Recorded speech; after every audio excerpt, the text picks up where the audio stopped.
Hello les amis, c'est Jade au micro d'après minuit. Je suis ravie de vous retrouver pour ce nouvel épisode. Cette semaine, je vais vraiment vous inviter dans une conversation intime qu'on a toutes eu au moins une fois entre femmes. Donc si vous êtes une femme et que vous écoutez cet épisode, franchement bienvenue chez vous et on va vraiment se parler de copine à copine aujourd'hui. Et si vous êtes un mec un petit peu curieux qui s'est égaré sur ce podcast, eh bien vous allez découvrir la complexité, les ambivalences et parfois les incohérences de la psychologie féminine. Aujourd'hui, on va parler du hic. Du fucking hic. Alors, qu'est-ce que c'est le hic pour celles qui ne sont pas familières avec ce mot, mais qui, je le sais, vous êtes très très familières avec l'idée qu'il y a derrière. Le hic, c'est ce qu'on dit en anglais pour dire... Tu sais, ce truc que quelqu'un peut faire, alors c'est souvent dans le contexte date, amoureux et tout ça, donc on va parler pendant l'épisode d'un point de vue hétéronormé, hétérosexuel, donc je vais dire le mec, ok, mais si vous êtes lesbienne, si vous êtes un mec, ça peut être une femme, etc., etc., bref, vous avez capté. Mais tu sais, c'est ce qu'un mec peut faire qui va te donner le oh, tu vois, genre un peu un mix de dégoût, de cringe, de oh non, genre c'est un 10 mais il a fait ça genre ah, tu vois, je peux pas. Genre ça te tend, ça t'enlève tout le sex appeal, ça t'enlève tout le côté séduction d'un coup, tu vois. Je donne un exemple, je sais pas moi, le mec il est beau gosse, il te plaît, c'est fluide, les premiers dates se passent super bien, etc., etc. Et puis je sais pas, tu t'arrives chez lui et puis tu te rends compte qu'il est archi bordélique par exemple, et archi sale, tu vois. Oh, le hic. Comme ça peut être sur des petits trucs. Et en fait, c'est souvent d'ailleurs sur des petits trucs. Exemple, t'es hyper attaché à la personne, tu trouves que sincèrement c'est une personne exceptionnelle, tu aimes son sens de l'humour, tu aimes son physique, tu aimes, je sais pas moi, tu trouves qu'il est hyper smart, tu t'arrives bien à te projeter avec lui, etc., etc. Mais genre, tu détestes sa façon de s'habiller. Et à chaque fois que tu le vois, tu dis je peux pas. Et souvent, c'est d'ailleurs sur des trucs encore plus précis, genre pas la bonne paire de chaussures. Ou il y a un truc que souvent mes potes me disent, mes potes mecs, qui me disent bah moi, tu vois, une meuf, la meuf, c'est un avion, machin, premier date, elle sait pas marcher en talons. Moi, j'ai plein de potes qui me disent ça, c'est le hic, genre je peux pas. Tu vois, ou une fille qui a pas les ongles faits, parfois je sais que ça c'est un hic aussi pour certains mecs, enfin bref, vous avez compris déjà la notion de hic. Et derrière, il y a une série sur Netflix que j'adore, qui a tout un épisode sur ce truc de hic. C'est Nobody Wants This. Si vous n'avez pas vu cette série, franchement, c'est un banger, faut absolument que vous la voyiez. Il y a 2 saisons sur Netflix, elle est trop trop trop trop bien. Et franchement, c'est une des séries les plus abouties en série récente sur les dynamiques relationnelles dans un couple et tout ça. Et il y a un épisode qui est dédié au hic, et en fait, Noah, donc l'épisode, enfin le personnage masculin dans le podcast, il fait des trucs qui tendent en fait sa meuf, et c'est l'épisode où en gros il rencontre sa belle famille. Et il s'habille pas comme il faut, il met une veste de costume beaucoup trop petite, il achète un bouquet mais c'est pas les bonnes fleurs, du coup c'est gênant, ça gêne tout le monde, il se comporte pas comme il faut. En fait, tu vois, c'est un peu ce truc de il a pas les codes, il a pas le bon comportement, il a pas la bonne tenue, genre. Et là, d'un coup, alors que c'était un peu le mec idéal à ses yeux, bah elle a le hic, et c'est en fait tu peux pas revenir sur le hic. En fait, une fois que que c'est seen, tu peux pas unseen le hic, tu vois, donc ça te tend et tu obsesses sur ça. Et en fait, c'est un petit truc, mais c'est presque un peu, c'est la dimension un peu, tu vois, un peu animale de nous-mêmes. En vrai, on est aussi des êtres instinctifs, des êtres basiques même parfois. Et puis, bah, tu sais pas, mais il y a un comportement, une odeur, un truc qui va te couper tout rapport de séduction, et en fait tu vas limite en un éclair, en un instant, en une seconde, limite friendzoner la personne ou se dire non mais en fait je peux pas, mais en fait je ne peux pas être avec cette personne, c'est pas possible.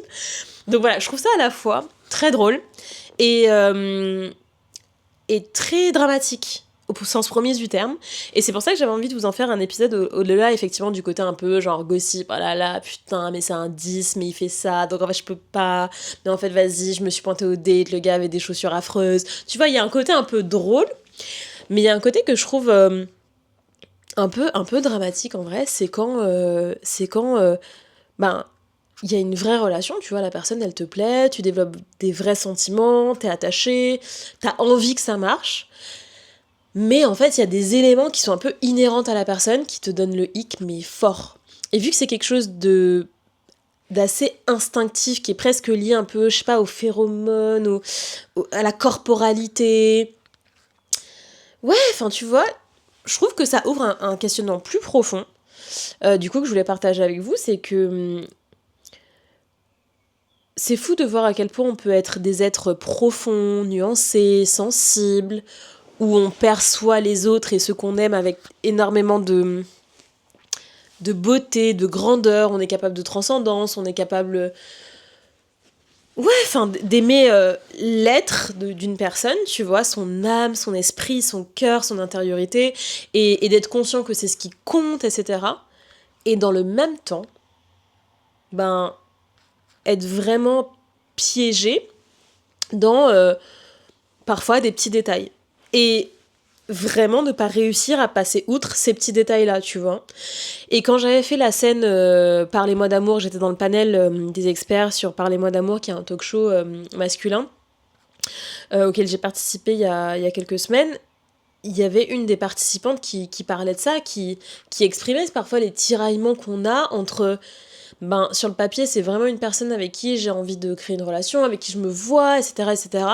Mais en fait, il me donne le hic sur plein de petits trucs à la con. Ça peut être le style vestimentaire, la manière de manger, la manière de marcher. Plein de petits détails, mais vraiment où t'as la conscience de toi-même de dire mais on s'en fout, c'est des détails, c'est ridicule, c'est con. Mais ça te bloque. T'es bloqué. T'as un blocage et t'arrives pas à passer au-dessus. Et en fait, je trouve ça fou de voir, encore une fois, à quel point on peut être des êtres complexes, nuancés, profonds, et aussi profondément superficiels, simplistes, instinctifs.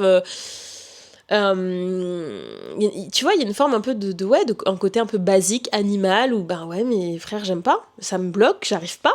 Et du coup, ben, peut-être qu'au départ, je me disais, ah ouais, mec de ouf et tout, mais là, avec ce truc du hic, ben, je me vois pas ken avec toi, en fait. Tu vois, il y a un petit détail de t'as pas les bonnes chaussures ou j'aime pas comment tu parles, et puis en fait, j'ai le hic, et en fait, ben, je me vois pas nue dans un lit avec toi. Voilà. Tu vois, il y a un truc un peu comme ça, parce que c'est vrai que souvent le hic, ce que ça vient tuer, c'est le rapport à l'autre de séduction. C'est-à-dire que c'est comme si la personne, elle perd tout son aura, tu vois, c'est aura moins 8000, c'est séduction moins 8000, et en fait, ça, un peu comme si ça shut down la relation et la dynamique, tu vois, et ça éteint le truc. Et ce qui fait que ça aura pour conséquence beaucoup plus grave que t'arrives plus à te projeter avec la personne. Et donc, un petit truc qui n'est pas grave à la base, enfin, qui n'est pas grave, qui est un élément indispensable, enfin, à mon sens, la dimension charnelle est un élément indispensable, donc déjà, ça vient un peu niquer ça, c'est le cas de le dire, mais ça vient un peu mettre ça en danger, tu vois. Mais au-delà de ça, parce que t'aimes pas tout un tas de petits détails ou vraiment juste t'arrives pas, c'est même pas que t'aimes pas parce que t'aurais préféré aimer et t'aurais préféré passer au-dessus, mais juste t'as le hic, en fait c'est plus fort que toi, c'est tu sais cette expression là, c'est épidermique, tu peux pas passer au-dessus et du coup ça te bloque. Mais comme t'es bloqué, bon bah en fait toute la dimension de séduction, de charnel et tout ça est bloquée, et donc en fait bah t'arrives plus à te projeter avec la personne, et en fait en 2 secondes et demie, ben une potentielle histoire est terminée, tu vois. Et je trouve que c'est extrêmement dur et ça demande énormément de réflexivité, de conscience, de transcendance, de travail sur toi, sur soi, de prise de hauteur, mais aussi Enfin, ça demande vraiment, pour passer au-dessus de ce genre d'éléments, qui peuvent sembler superficiels, mais qui, au fond, ben, font aussi partie de l'être humain, c'est pas simple. Ça demande énormément de recul, et ça demande aussi un autre truc, et d'ailleurs dans la série Nobody Wants This, c'est exactement ce qui se passe, ça demande en fait de pouvoir nommer ça auprès du partenaire, parce qu'à partir du moment où on le nomme à l'autre et qu'on le verbalise, on est dans une démarche de construction, on est dans une démarche où en fait je vais pas laisser le hic prendre la décision. Mais t'imagines la violence du truc et le niveau de vulnérabilité, de confiance, de capacité à communiquer, de capacité à être dans l'inconfort avec l'autre, pour nommer un hic que la personne souvent ne contrôle pas. Genre, je sais pas si tu dis à quelqu'un j'aime pas comment tu ris ou j'aime pas comment tu marches, ou ton style vestimentaire il me donne le hic à chaque fois que je te vois. c'est chaud, tu vois, c'est des choses que oui, potentiellement la personne peut ajuster, mais c'est dur de dire ça à quelqu'un, et c'est dur d'entendre ça de la part de quelqu'un, tu vois, donc c'est pas simple.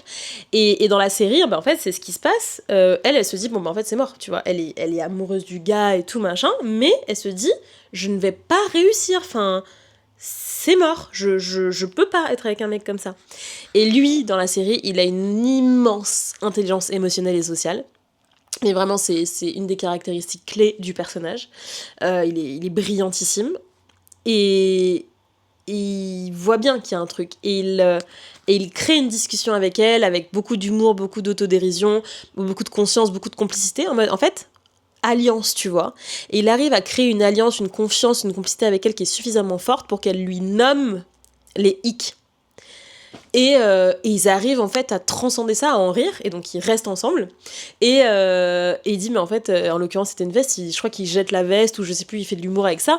Il dit, bah en fait, t'inquiète, je vais juste plus la remettre la veste. Et puis en fait, j'avoue, j'étais un peu gênant là, tu vois. Donc il y a une forme de conscience, mais pour ça demande un niveau de prise de hauteur, de complicité, d'alliance dans la relation, de tellement de choses, mais qui est pas simple du tout, et c'est pas du tout un truc qu'on apprend, parce qu'en fait, enfin.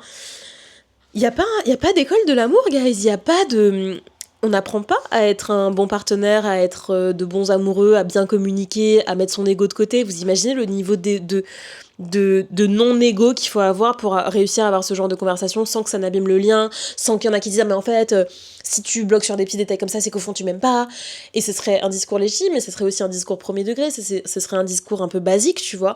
Mais ça demande tellement de sécurité intérieure, de sécurité ontologique pour pouvoir avoir ce genre de discussion. Et donc ça en revient aussi au fait que pour créer un couple épanouissant, tu dois d'une certaine manière avoir travaillé sur toi et avoir cette exigence et cette volonté de faire de l'espace de la relation un espace de construction, de communication, de partage, où on se tire mutuellement vers le haut et où en fait c'est un projet que l'on bâtit à deux. Et je crois qu'en fait, il y a très peu de personnes qui sont en capacité de faire ça, qui en ont le souhait, qui en ont la volonté, et qui vont surtout déployer des ressources pour y arriver. Je pense que théoriquement, tout le monde a envie de vivre une grande, belle, grandiose histoire d'amour, mais que très peu de personnes sont prêts à faire les choix, les compromis que cela nécessite, à avoir les conversations que cela nécessite, à... faire le travail sur soi que cela nécessite, enfin c'est colossal en fait, tu vois, c'est colossal et c'est presque un des projets d'une vie que de créer un couple vraiment épanouissant. Et on pourrait se dire mais en fait la plupart des gens laissent tomber, tu vois, genre bah t'as le hic, vas-y, next. Parce qu'on est aussi dans une époque où on consomme les gens, on consomme les relations, et en fait on préfère zapper que de s'asseoir et de construire. Parce que pour construire, c'est messy, c'est inconfortable, faut mettre l'ego de côté, faut faire face à des choses qui sont moins cool, qui sont moins reluisantes, ça nous met face aussi à nos limites, à nos bassesses morales, éthiques, à nos ambivalences, à nos tiraillements, à nos insuffisances, etc. Tu vois, moi, je sais que je suis souvent écartelée et que j'ai des tiraillements très forts parce que il y a certaines parties de ma personnalité qui aspirent à, et j'en ai déjà beaucoup parlé, beaucoup d'absolu, beaucoup de grandeur, beaucoup de transcendance, quelque chose de très grandiose, et puis il y a d'autres parties de moi qui sont très superficielles, très matérialistes, très premier degré, et parfois je bloque sur des détails de fou, tu vois, mais ça peut être en amour, en amitié, mais sur plein de trucs, tu vois. Et moi je sais que je suis très propice à avoir le hic, tu vois. Ça c'est un truc que je confesse, que je reconnais, j'ai facilement le hic. Parce que je pense que je suis aussi parfois, déjà vis-à-vis de moi-même, dans une intransigeance énorme sur plein de détails, tu vois. Et donc j'ai tendance à projeter cette exigence-là sur les autres, avec un truc un peu, pas de perfection, mais voilà. Et surtout, comme je suis quelqu'un qui aime bien contrôler, maîtriser les choses, et je suis quelqu'un qui visualise beaucoup, j'ai tendance à projeter une forme d'idéal, visualiser une forme d'idéal, me représenter une forme d'idéal, que ce soit le type de vie que j'ai envie de vivre, le type de couple que j'ai envie de créer ou de vivre, le type de carrière, le type de voyage. J'ai tendance à vraiment, voilà, vivre une vie très intentionnelle. Et je dis souvent que je pense pas que la vie, ça doit se vivre comme ça, comme une suite d'instants présents, sans jamais avoir de stratégie existentielle, de parti pris, de vision. Donc ça fait partie plutôt de mes points forts, de mes qualités. J'ai une vision souvent pour les choses. Mais le pendant de ça et ce à quoi ça peut mener parfois, hélas, c'est qu'à force aussi d'avoir une forme d'intentionnalité dans chacune des actions, bah, ça peut aussi amener à une forme de volonté de contrôle et de maîtrise, et donc ça fige aussi, tu vois, ça fige les potentialités, ça fige les gens, ça fige, tu vois, les attentes, et sauf que ça marche pas comme ça, et que la vie, c'est une matière qui est vivante, qui évolue, qui voilà, qui n'est pas dans des petites cases et qui bouge. Et puis, les relations les plus magiques, ce sont celles justement qui nous font dérailler, en fait, qui ne nous laissent pas être dans nos petites certitudes, dans nos petits axes. C'est celles qui nous remettent en question, c'est celles qui nous font nous dire mais putain, qu'est-ce que je suis conne avec mon hic là, et c'est celles qui nous font nous dire mais est-ce que c'est vraiment ça qui compte, et c'est celles qui remettent en question, et c'est celles qui nous démasquent, et c'est celles qui nous font percevoir nos ambivalences, nos tiraillements, nos incohérences, en fait. Et c'est pas facile, tu vois, et tout le monde n'est pas prêt à cela. Et je pense qu'il y a beaucoup de personnes aussi qui fuient certaines relations pour cette raison-là, parce elles sont pas prêtes à voir en face ce que ça coûte, ce que ça dit de soi, tu vois, ce que ça déterre, en fait, ce que ça montre, ce que ça révèle. Mais je les comprends, c'est super dur, hein, c'est super dur. Et mais je vous jure, moi je peux avoir un hic pour une paire de chaussures. Je peux avoir un hic pour un mot que t'as dit dans une conversation, pour tellement de conneries, tu vois. Et après, je me vois moi-même, donc évidemment, je reste pas premier degré, mais je suis là, mais comment c'est possible d'être... Enfin, les humains me fascinent, tu vois. Comment c'est possible? Là, pendant 3 épisodes, je vous parle de ce besoin d'absolu, de grandeur, nanana, et dans le même temps, il y a tout ce que je vous dis aujourd'hui. Et c'était important pour moi, d'ailleurs, de faire cet épisode à la suite de l'autre, pour vous montrer à quel point justement l'être humain c'est complexe, l'être humain c'est pas on vit pas en théorie, on vit pas de manière abstraite. Bah non, à un moment donné, tous ces idéaux là, toute cette éthique, tout ce machin, ça s'incarne dans un corps, dans une personne, dans une époque, voilà, avec plein de limites, avec plein d'incohérences, avec plein de failles, avec plein de trucs moins beaux. Et tu vois, c'est toute la philosophie de Jung aussi derrière, c'est la part d'ombre, c'est tout ce que tu trouves nul chez toi, parce que moi je me trouve nul, je me juge quand je vois que j'ai le hic parfois face à des gens mais incroyable pour des conneries. Je me dis mais Jeanne, mais t'es vraiment trop nulle, tu vois, mais bah ça fait partie de la vie, ça fait partie de... C'est comme ça. Mais je trouve que parce que si je passe beaucoup de temps à prendre de la hauteur, à écrire sur ça, enfin tu vois, t'es pas juste premier degré, t'essayes d'être en position un peu méta par rapport à toi-même, et donc tu te vois agir, tu te vois réfléchir, donc moi j'ai un peu ce dialogue avec moi-même, tu vois, à plusieurs voix, et donc heureusement je reste pas comme ça dans mes déterminismes. Mais je trouve ça fou, en fait, de voir que parfois, l'essentiel est là, mais on a besoin de l'accessoire. Et ça, c'est un truc aussi que j'ai beaucoup observé dans les relations. Parce que moi, je suis un peu la confidente un peu de tout le monde. Je pense que c'est ma personnalité, puis mon métier et tout. Mais j'accueille beaucoup les confidences de mes potes, de mes connaissances, même parfois de mes clients. Enfin, même parfois des inconnus, tu vois, dans un avion, dans un truc, des relations de manière générale. Donc j'ai pas mal de data, tu vois. Et en fait, je vois à quel point, parfois, t'as vraiment toutes les qualités que tu recherches, par exemple, chez quelqu'un. L'essentiel est là, on va dire que t'as 70% de ce que tu veux, mais les 30%, même si tu as conscience que c'est beaucoup plus accessoire, que c'est pas le noyau, c'est quand même important parce que tu dis c'est quand même 30%, tu vois. Et puis, dans certaines autres relations que j'observe, on va être sur des couples où il y a 90%, donc il y a beaucoup de compatibilité, tu vois, de lifestyle, de style, en fait, ça roule, c'est fluide, c'est confort, ça passe, tu vois, c'est un peu le format relation un peu best friend, tu vois. Tout est fluide, tout est roule, mais il va manquer l'essentiel. Et au final, les 10% qui manquent, c'est que 10%, mais c'est l'essentiel, c'est le noyau. Donc ça va être peut-être, tu vois, une connexion métaphysique, ça va être peut-être la spiritualité pour d'autres, ça va être le sens de la famille pour encore d'autres, ça va être... ça va être la politique pour d'autres, ça va être la vision de la vie, enfin tu vois. Pourtant, il y a entre guillemets tout sur le papier qui fonctionne, il y a tout qui est super fluide, mais il manque les 10% d'essentiel. Et puis parfois, tu as des couples qui sont beaucoup moins compatibles en termes de lifestyle, de vibe, de physique, de machin, mais il y a cet essentiel.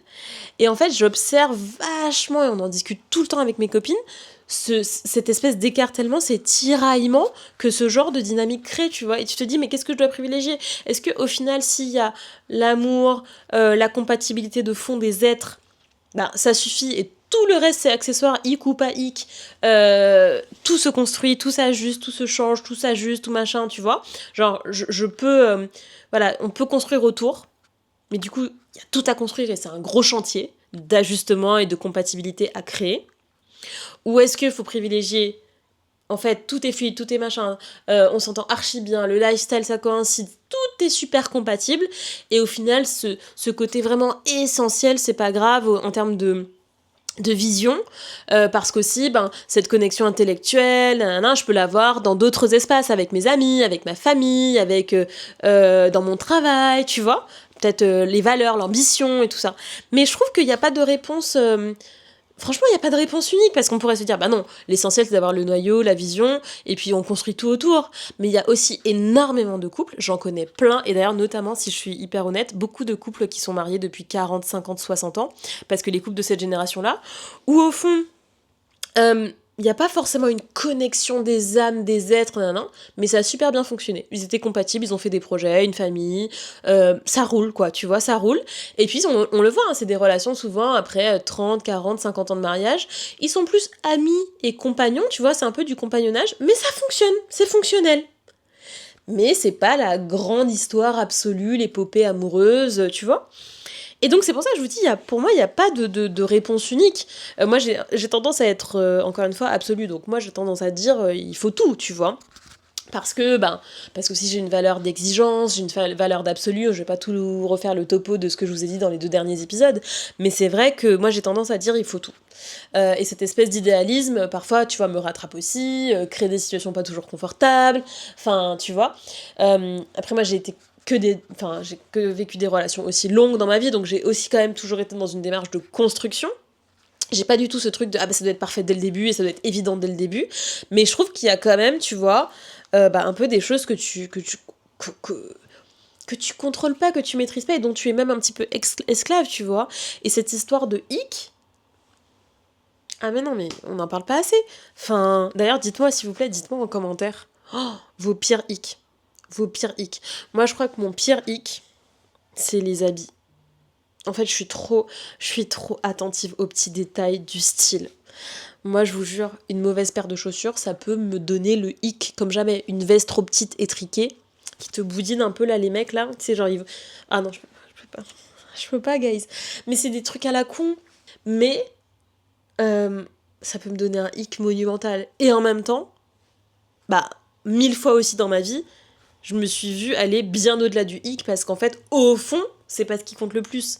Mais ça va créer comme ça des blocages où du coup je me dis, j'aime la personne, j'ai aucun doute sur le fait que j'aime la personne pour ce qu'elle est, j'aime son être, enfin voilà, j'ai une perception genre exceptionnelle de la personne, et en même temps, je suis bloquée, donc je peux avoir du mal à me projeter ou à avoir envie de passer dans un registre de séduction, ou tu vois. Et ça, mais j'ai plein de copines qui me le disent d'ailleurs, enfin, j'ai un peu mélangé un peu aussi les hics de certaines de mes copines et tout, mais tu vois, pour te dire que c'est compliqué, hein. Non, c'est compliqué. Franchement, et quand j'en parle avec mes potes, les hics, ça peut être tout et n'importe quoi. Enfin, vraiment, ça peut aller sur des trucs de style, comme ça peut être sur des trucs de bouffe, comme ça peut être sur des trucs de langage, comme ça peut être sur une coupe de cheveux, comme ça peut... Ah oui, moi, le dégradé à blanc, là, ah non, le dégradé à blanc, là, avec des petits... Non, c'est bon, c'est bon. Non, c'est quoi Non, non, non, non, non, ça, je peux pas. Tu vois, ça peut être des trucs nuls, des manières à table, tu vois, moi je suis un peu princesse sur ça. Ça peut être sur des trucs de princesse, de gentleman, pas gentleman. Ça peut être mais tellement de trucs, genre les hommes un peu princesse et tout, moi ça je peux pas. Enfin tu vois, mais en même temps, est-ce que comme quand t'aimes vraiment vraiment quelqu'un, c'est important ça? Est-ce que ça compte? Tu vois? Je sais pas, franchement, j'ai hâte d'avoir vos avis en commentaire, s'il vous plaît, les filles, dites-moi. Déjà, faites-moi la liste des hicks qu'on rigole un petit peu. Donc, mettez-moi ça en commentaire, c'est un 10, mais 3 petits points. Mettez-moi vos hicks que je rigole. Et surtout, dites-moi un peu quel est votre postulat par rapport à ça. Est-ce que vous pensez que un hic vraiment épidermique ou je peux pas, ça me bloque, c'est surmontable. Est-ce que vous avez déjà ressenti ça pour un mec et vous l'avez surmonté et vous l'avez du coup recalibré le gars après l'avoir décalibré, vous l'avez recalibré. Et du coup, ça a été quoi votre process et ouais, parce que je trouve pas ça si basique que ça comme conversation et je trouve pas ça si superficiel que ça. Et si vous avez vu la série Nobody Wants This, je pense que vous allez être d'accord avec moi. Et si vous l'avez pas vue, mais s'il vous plaît, regardez cette série. Elle est incroyable. Franchement, elle est tout aussi... c'est juste qu'elle est moderne, en fait, parce qu'elle est sortie il y a genre 2 ans, je crois, la première saison. Mais pour moi, c'est vraiment même niveau qu'un Sex and the City et tout. Enfin, c'est vraiment trop bien. Elle est géniale, cette série. Et justement, elle est beaucoup plus actuelle avec les codes actuels. Il parle de dating app. Enfin, c'est vraiment une série sur le couple moderne, avec les codes modernes, les tiraillements, les enjeux modernes. J'ai adoré cette série. Et d'ailleurs, ça m'a donné envie de la re-regarder du début. Et je pense que je vais faire ça.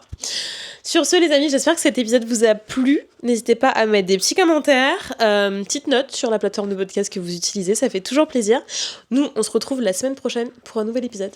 Bisous!